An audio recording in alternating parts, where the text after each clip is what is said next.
Étudiantes, étudiants, parents d'élèves, nouveaux bacheliers, vous recherchez une école adéquate de formation professionnelle et pratique pour vos études supérieures? Une seule référence, ESAE. ESAE vous offre des demi-bourses et réductions dans toutes ces filières. Waouh! Payez 300 000 au lieu de 550 000 en licence 1, 2 et 3 en journalisme, réalisation, sciences de gestion, administration des affaires, sciences économiques et sciences juridiques. En master 1 et 2, 670 000 en journalisme et 550 000 en sciences de gestion et administration des affaires au lieu de 1 070 000. Écoutez, pour les 100 premières inscriptions en administration générale et administration des finances, payez 450 000 au lieu de 550 000 pour la licence 1, 2 et 3. En master 1 et 2, payez 870 000 au lieu de 1 070 000. Alors, rendez-vous vite à ESAE pour la rentrée académique 2021-2022. Les deuxième et troisième années démarrent le 20 septembre 2021 et la première année le 11 octobre 2021. Informations et renseignements, ESAE Cotonou, 3e rue à droite en quittant le carrefour Jador pour la BIBE Jéricho. Téléphone 96 80 55 11 ou 98 98 14 00 ou encore 90 93 65 21. ESAE, l'excellence à un an. Le débat de ce matin sur Free Matin, nous parlons de la restitution de ces 26 trésors royaux pillés lors de la colonisation. Je reçois pour vous ce matin, comme je l'annonçais dans le sommet de cette émission, Georges Anagonou et Joseph Perzonago. Bonjour à vous. Bonjour. Bonjour, jeune homme. Alors, Georges Anagonou, vous avez suivi hier les discours tenus par Patrice Talon et Emmanuel Macron. Dites-nous d'entrée de jeu ce qui a retenu votre attention au cours de ces allocutions. Deux éléments pour ne pas tourner autour du truc. Le premier élément, ça venait du président Macron qui félicitait le président Talon pour son courage. Il n'a pas manqué de rappeler qu'une première demande a été rejetée pour un certain nombre de principes propres à l'État français. Et d'ailleurs, c'est un État souverain, donc que pour une décision pareille, il mérite que il faudra prendre des précautions auparavant. Et la suite, on a vu, parce qu'on a été obligé de voter une loi au Parlement et notre ambassadeur là-bas a été interrogé à l'Assemblée nationale comme au Sénat avant de pouvoir prendre la loi. Donc, ce courage-là, le président Talon et le président Macron n'ont pas manqué de souligner. Deuxième élément, c'est par rapport au président Talon.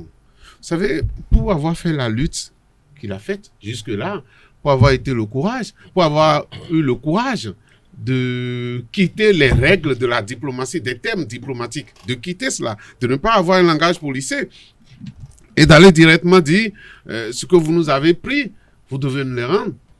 Il pouvait être fier de ce qui s'est passé hier, il dit bon, mais voilà, j'ai atteint l'étape, mais il redit en même temps pour dire on devait être fier, mais non, nous ne pouvons pas l'être parce que nous sommes en train de partir juste avec une infime partie et que la grande partie reste et que ça fait que sa satisfaction n'est pas totale. L'émotion n'est pas totale. Je pense que c'est quelqu'un qui... Ces deux éléments, c'est vrai, se rapportant toujours au président Talon parce que le courage, c'est par rapport à lui. Il n'a pas manqué de dire aussi au président français que lui aussi, il est courageux parce que avant lui, le président Hollande avait rejeté la demande du président Talon. Mais lui, à Ouagadougou, il a tenu le discours en promettant d'aller dans ce sens. Et un autre élément, si je voulais ajouter avant de passer la parole, avant de vous laisser la parole, c'est la réaction du président Yaïbouni. La réaction de Yaïbouni qui justement, on y revient dans un instant. Ouais, bon, d'accord. Donc, vous m'avez dit ce qui m'a manqué, je voulais vous le dire. Oui, ça c'est par rapport à l'Élysée. Voilà, okay. Alors, Joseph Anago, lorsque je me retourne vers vous, lorsque vous avez suivi un peu ces images qui sont venues depuis l'Élysée où Patrice Talon s'est exprimé avant lui, le président français Emmanuel Macron, qu'est-ce qui a retenu, vous, votre attention? Qu'est-ce qui vous a paru anodin, par exemple? Non, mais ce qui a retenu mon attention, c'est d'abord ceux-là qui ont joué le rôle de pionnier avant la grande messe à l'Élysée. C'est cela, c'est important. Il y avait, comme on le dit, un avant-avant. Un certain Thomas Bouli, qu'on ne cite plus aujourd'hui, qui a fait cette lutte pour dire, c'est-à-dire c'est la réclamation intempestive du patrimoine africain que ces hommes de la diaspora ont mené pendant des années. Et ça, bien longtemps avant que le président Patrice Talon ne vienne au pouvoir. Je ne voudrais pas lui dénier ce qui s'est passé à l'Élysée, mais je voudrais dire, nous sommes dans l'histoire, essayons de restituer aussi l'histoire. L'histoire, c'est aussi ces hommes et ces femmes africains qui étaient en Europe, qui avaient monté une coalition depuis les années 2000 pour demander la restitution des biens et des patrimoines africains. Et donc, qu'est-ce qui s'est passé? Lorsque cela a été fait, ils ont adressé un mémorandum à pratiquement tous les pays concernés. Le Bénin a eu l'intelligence, et là je reviens au président Talon, le Bénin a eu l'intelligence à travers le président Talon de saisir la balle au bon. Tout est parti de là. C'est important de le restituer. Nous sommes les historiens du présent. Moi, je suis un historien du présent en tant que journaliste. Je dois restituer les faits. Et donc, tout est parti de là, et je dis merci à ces pionniers. Et donc, ça a commencé ainsi. Le Bénin a dit, OK, nous voulons qu'on nous restitue nos biens, en suivant donc ce mot d'ordre de ce collectif de défenseurs des patrimoines africains. Mais pour parler d'hier, de mon point de vue, moi j'ai observé qu'il y a deux hommes d'État, le président Macron et le président Talon, qui ont échangé par rapport à cet événement. Dans leur discours, on a senti qu'ils étaient, quoi qu'on dise, heureux et satisfaits. Très ému. Si, c'est une évidence, c'est une évidence. Et on a écouté Macron, que moi je voudrais au passage féliciter, parce qu'en fait, il faut avoir le courage de le faire. Jean-Marc Ayrault avait déjà rejeté cette demande du président Talon. Et là, Macron est allé à Ouagadougou en 2019 et a réitéré sa volonté, n'est-ce pas, de restituer ses œuvres.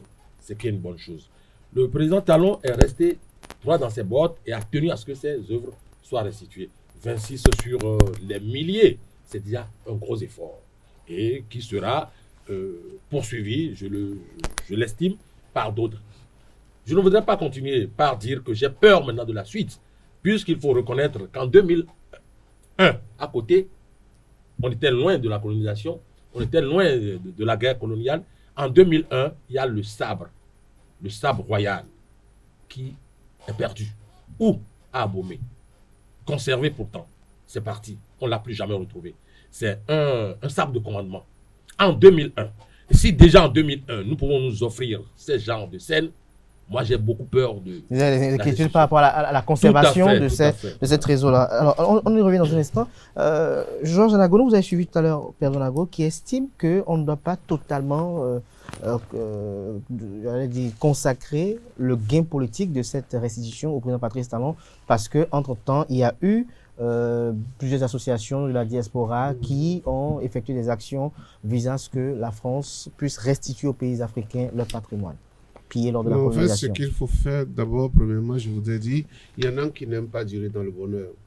Actuellement, le Bénin est dans le bonheur et nous voudrions inviter tous ceux qui pensent que nous pouvions rester dans une certaine communion pour défendre nos intérêts, pour défendre notre culture, que tout cela soit dans le bonheur pour nous et qu'on puisse profiter de cet instant avant de dire après, bon, mais il y a quelque chose qui est perdu il y a 10 ans et tout ça. Moi, si vous êtes historien du présent, cela ne vous donne pas le droit de tordre le cou à l'histoire. Il y a quelque chose que nous connaissons tous quand nous sommes intellectuels. Une voix officielle qui pose un acte, c'est différent des voix individuelles. C'est vrai, moi-même, à des moments donnés, j'ai participé à des conférences des amis en France, de la diaspora, pour réclamer. Et si vous vous rappelez, il y a un Congolais qui en avait fait sa lutte, son combat personnel, et qui allait au Quai Branly, et au musée du Quai Branly, Jacques Chirac, pour saisir, pour prendre des œuvres, et exiger que lui va rentrer avec ça, parce qu'il estime que ça appartient à Béhanzin, ça appartient aux gens ici. Mais ce dont nous parlons, c'est que nous sommes en diplomatie et qu'il faudrait, il y a un langage consacré en diplomatie et qu'un chef d'État, peut-être coucou, jusqu'où peut pas aller. C'est en cela qu'on parle de l'action du président Talon, parce que la demande est devenue officielle à partir du moment où le président Talon, au nom de l'État béninois, a quand même dit à l'État français ce que vous nous avez pris, retournez-nous cela. Donc pour vous, Georges Anagono, c'est une victoire exclusive au président Patrice Talon? Non. Le président Talon, il faut comprendre souvent, est à la tête d'une nation. Et donc je dis souvent, ce qu'il dit, il le dit en notre nom. En notre nom. Donc tout ce qu'il a fait il a fait au nom des Béninois. Il n'a pas dit que le patrimoine, les joyaux emportés sont seulement ces joyaux à ses parents, lui, c'est pour tous les Béninois. Et donc, aujourd'hui, c'est le Bénin. C'est pourquoi le président Yahya Boni a dit l'Afrique se devra de se rappeler du Bénin régulièrement. Parce que le Bénin vient de donner un exemple. Et si on a accordé cette solennité à la cérémonie d'hier, c'est parce que c'est un point de départ. C'est un point de départ pour tous les pays qui devront s'entrer dedans. Et je croyais que, quand Perzo parlait des travaux en thé, je croyais qu'il voulait parler des travaux des scientifiques. Ça, c'est très important. Parce que le travail des scientifiques doit continuer. Les scientifiques doivent tracer le chemin des trésors qu'on a volés à l'Afrique pour savoir où c'est passé, dans quel cas ça se trouve. Non. Oui, mais vous saurez. Vous savez, avec vous, j'aime vraiment vous laisser de temps. Seulement, j'aime relever ce que vous dites. Je voudrais vous demander, alors, pour finir, que je ne sais pas si vous serez au palais. Je ne sais pas si vous serez au palais tout à l'heure ou à l'aéroport pour accueillir les joyeux avec nous. Soyons tous heureux, soyons en communion pour ça. Et après, on verra le reste. Alors, je président Nago, vous voulez réagir dans un instant? Vous étiez en train de brûler d'envie de réagir. Il a perdu ses mots ou Je quoi? voudrais dire ceci, vous savez, l'euphorie, c'est une très bonne chose. Mais moi, je ne voudrais pas m'accommoder d'euphorie béate. C'est important. Je suis heureux. Parce qu'en fait, c'est une fierté pour nous. C'est une bonne chose que nos œuvres nous soient retournées. Une infime partie. Mais vous êtes inquiet par rapport à leur conservation? J'ai exprimé mon inquiétude. Ça, c'est je suis allé dire interne, qu'en tant qu'historien du présent, je me dois de restituer la vérité. La vérité, c'est que... Et quand on me dit qu'il y a une voie diplomatique, mais attendez, lorsque un anthropologue, un socio-anthropologue parle ainsi, je me dis, mais il a mis sa science où? Ah là, c'est grave, vous m'insistez. J'ai encore la parole, hein. J'ai encore la parole, j'insiste cette fois-ci pour la garder. Lorsqu'on est socio-anthropologue et qu'on parle de cette manière et qu'on fait, heureusement d'ailleurs, on fait d'ignorer l'histoire, cela me tape un peu aux entournures. Je voudrais dire ceci. Mais comment dire, il y a une voie diplomatique, il y a une voie présidentielle, il y a une voie qui représente les Béninois, sans pour autant reconnaître qu'il y a eu une certaine Madame Zissou qui a mené un combat extraordinaire depuis, qu'il y a eu des chercheurs, qu'il y a eu des Africains, qu'il y a eu des gens dans la diaspora qui ont éveillé l'attention du Bénin. Le président Talon ne devrait pas ou ne pouvait pas rester dans son bureau ou à la marina et dire nous avons 26 œuvres quelque part, nous en avons 40 autres ailleurs. C'est faux. Il y a eu des gens qui ont fait un travail préparatoire, il y a un travail de terrain, ils ont mâché le terrain au point où ils ont mais il en est le grand acteur. Non, je vous relance simplement. J'ai dit ici tout à l'heure. Parce que cette idée, c'est pour diminuer. J'ai encore la parole pour dire que tout à l'heure, à moins qu'on ne fasse preuve de surdité intellectuelle, j'ai dit ici tout à l'heure que vous faites ça. J'ai dit tout à l'heure. Ça ne vous ressemble pas, vous insultez vos vis-à-vis. Ah ben voyons par exemple. Surdité, tout ça. Ne faisons pas preuve de surdité intellectuelle. Ah donc j'ai dit ceci, ne faisons pas. Alors tout à l'heure, j'ai dit en reconnaissant que le président Talon a fait un travail merveilleux. Et j'ai dit aussi le président Macron a fait un travail merveilleux. Et que quand on remonte aux origines, on se rendra compte qu'il fut un moment où, depuis dans les années 2000, les gens ont battu campagne parce que c'est ça qui a éveillé l'attention du Bénin. On a fait parvenir des listes de trésors détournés à des pays africains. Le Bénin a eu l'opportunité, j'ai dit ceci, l'intelligence de dire ces œuvres nous appartiennent. Donc un président, fut-il Talon, ne peut dans son bureau dire je sais qu'il y a 10 œuvres quelque part ici qu'on doit aller chercher. Et donc c'est cela. Le restituer aujourd'hui, et je ne trouve que ça normal. Ceux qui ne peuvent pas le faire ne sont pas habilités à le faire. Là, vous avez fini. Ben, je crois avoir Merci fini. À vous. Alors, Georges Anagonou, tout à l'heure, Perzo Nago a quand même évoqué quelque chose d'assez interpellant et inquiétant lorsqu'il rappelle les faits qui sont déroulés en 2001. Est-ce qu'aujourd'hui, selon vous, au regard des enjeux, est-ce que tout est mis en place pour que ces trésors soient véritablement conservés pour la postérité? C'est pour ça qu'en fait, ce qui m'arrive moi, lorsque j'ai quelqu'un devant moi, j'aime bien l'écouter, parce que je me dis toujours qu'il y a quelque chose d'important dans ce qu'il est en train de dire. Vous avez vu tout ce que Perzo a dit et tout ça, je ne suis pas intellectuel, je ne suis pas socio-anthropologue, et c'est vrai, il a plus de 110 ans, mais je ne sais pas quand est-ce qu'il a fait ses études. Moi, j'ai fait les miennes. J'ai fait les miennes et je puis savoir quelle est l'importance culturelle.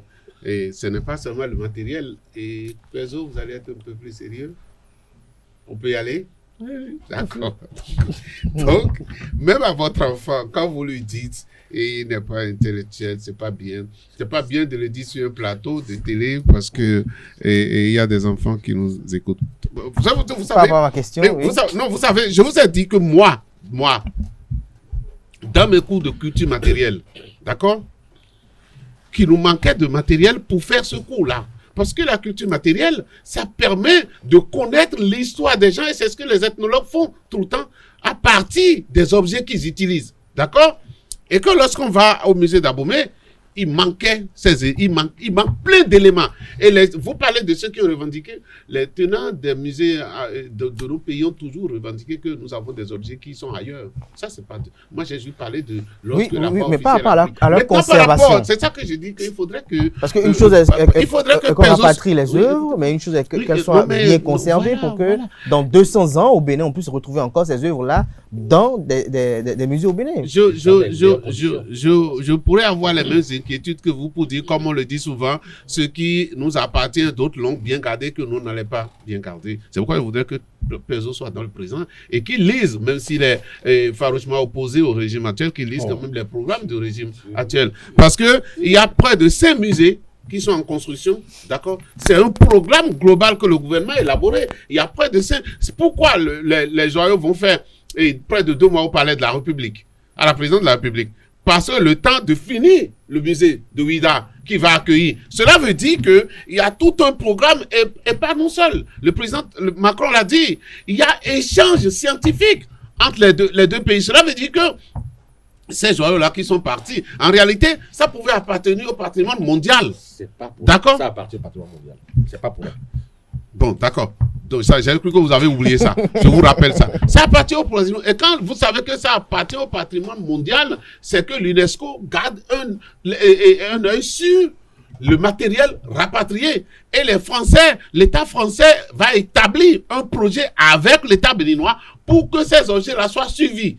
C'est une chose, effectivement, que quand c'est resté là... Mais lorsqu'on sait que la rigueur de l'administration varie en fonction du président du système politique en place, est-ce qu'après Patrice Talon, est-ce qu'il n'y aura pas un laxisme qui permettra à ce que l'on puisse voir peut-être des œuvres être volées ou des œuvres être volées d'un musée et être revendues? Le Bénin, lui, il n'existera plus après le président Talon. C'est une interrogation. Ne dites pas ça. Non, ne dites pas. Perdu rappelait un fait quand même qui est assez interpellant tout à l'heure. Qu'il a évité supplétivement. Non, je n'ai pas évité. Ça peut arriver. Vous savez, les déviants, il y en a dans toute société. D'accord? Mais on n'avait pas un programme aussi sérieux. Mais si on en prenait un au Quai Branly. Non, mais ça fait 130 ans que les autres objets sont partis. D'accord? Si ce n'est que celui-là, qui soit dérobé. Bon, d'accord, peut-être qu'il y en a plusieurs. Je ne savais pas que vous travaillez aussi dans les musées. Donc, vous êtes à la conservation. Je suis journaliste. Très bien, très bien, très bien. Donc, vous voyez ce que je veux dire? Le Bénin a aujourd'hui un programme qui permet de garder jalousement. Et ça aussi, l'État français s'en est assuré d'abord avant de livrer les objets comme le disait au Bénin. tantôt Joseph Anagonou, est-ce que vous savez, dans le discours du président français Emmanuel Macron, il a notifié cela, que les deux pays vont travailler de concert pour que véritablement, et puis avoir une certaine sécurité de ces trésors royaux et qu'ils soient bien conservés. Est-ce que vous avez encore, face aux propos du président français, est-ce que vous avez encore des inquiétudes par rapport à la conservation? Bon, bien sûr. Et puis, là, le doute doit toujours m'habiter. C'est mon job. Et je vais vous dire ceci. Vous savez, c'est bien malheureux. D'ailleurs, même les conditions... C'est le genre de scientifique de douter d'abord, mais de se convaincre lorsqu'on a les résultats. Je voudrais encore parler. Lorsque ces œuvres partaient, il y a eu plusieurs canaux par lesquels ces œuvres sont parties. Il y a même des Béninois, Pontin, qui ont vendu ces œuvres. Enfin, certaines des œuvres qui sont aujourd'hui querellées. Tout à fait. Mieux encore. Je voudrais migrer un peu vers le Mali pour dire, vous avez observé à l'avènement des djihadistes et consorts. Moi, j'ai visité en 98 Tombouctou. Je suis allé à côté du puits de Tombouctou. Et mais qu'est-ce que j'ai constaté? Ça m'a fait mal. Lorsque les djihadistes sont arrivés à Tombouctou, ils ont tout saccagé. La France ne pouvait absolument rien. L'UNESCO ne pouvait absolument rien. Nous sommes en situation de guerre. Ça s'est passé la même chose en Afghanistan. Alors, je voudrais dire ceci. Pourquoi je continue par être inquiet? Lorsque les œuvres, déjà, la cupidité des hommes, je ne dis pas que nous sommes cupides, mais la cupidité des hommes pourrait amener certains à distraire les biens qui sont des biens collectifs, dans le cas d'espèces, des biens humanitaires à la limite. Mais pourquoi ne pas attirer l'attention des uns et des autres? Et lorsqu'on en parle, certains se trouvent complètement effarouchés. Non, moi mon job est de dire, attention, veillez à ce que ces biens ne soient pas... Vous serez spoliés par nous-mêmes. à l'aéroport ce jour pour les accueillir? Ben, même si je n'y suis pas, j'enverrai quand même quelqu'un pour suivre ce qui va se passer, parce que c'est aussi une part de mon job. Je dois voir ce que c'est. Pas dans l'euphorie. J'ai appris que les femmes du marché d'Antoine pas seraient invitées à aller. Non, je vous en prie, laissez-les à leur job. Et puis, quand même, c'est bon. Avec le temps, ces femmes, si elles veulent bien, et si l'État béninois met en place un programme comme cela se doit, aller visiter ces œuvres-là. Mais leur dit d'aller applaudir, se rompre les phalanges en rang d'oignons, c'est pas beau, ça. Franchement, Georges Anagolo, quand même, il sera, n'est-ce pas? Vous savez, si moi j'y serais, oui, mais attendez, ce qui nous appartient, qui nous a été dérobé pendant 130 ans, est en train de nous, a commencé par nous être retourné, et le premier colis vont et frôler le sol béninois aujourd'hui. Qui ne serait pas content? Ce que je voudrais, c'est que il ne faut pas vous dire que c'est seulement ce que vous avez fait qui est bon pour la République. Il faut prêter un peu d'intelligence aux autres. Ils sont nés comme vous, ils ont la tête comme vous, et surtout aujourd'hui, ils ont une difficulté, ce que vous n'avez jamais eu. Ils sont là à décider au nom du Bénin, à décider au nom du peuple béninois. Ça, vous n'avez pas encore eu cette responsabilité-là. Peut-être que vous l'aurez demain. Le mot est déjà ici en parlant de président Talon. Non, moi j'ai pas parlé, je parle de tous les Béninois. Merci à vous, Georges Anagolo. Ce que je voudrais, à vous, non, du tout pas. J'ai juste une petite question à vous poser. Peut-être si votre agenda le permet, nous allons peut-être revenir sur ce sujet demain. Nous avons vu Élie Dienotin et une vingtaine de prisonniers qui ont été relâchés. Ça fait partie qui ont été relâchés. Avant cela, le président avait besoin de faire un peu de polissage et de lifting. Et c'est ce qui s'est passé. C'est-à-dire la libération de certains... Qu'allons-nous faire pour être bon pour vous? C'est-à-dire, ces derniers temps, on a observé la libération de certains politiciens. Je pense cela partie de ce que... J'avais déjà dit ça, c'est de l'agenda. Mais allez-y. Alors, c'est très bien. On va souhaiter que d'autres œuvres soient restituées. Voilà, pour que tout le monde sorte. Oui, voilà. Si ça peut servir à ça, pourquoi vous allez vous en prier pour que des œuvres majeures soient Merci à vous, Joseph Pergo, pour qu'on libère d'autres de la prison. Merci à vous, Georges Anagolo. Je crois qu'on va y revenir demain parce que le temps qui nous est imparti est arrivé à échéance. Chers amis internautes, je vais installer à présent Anaël.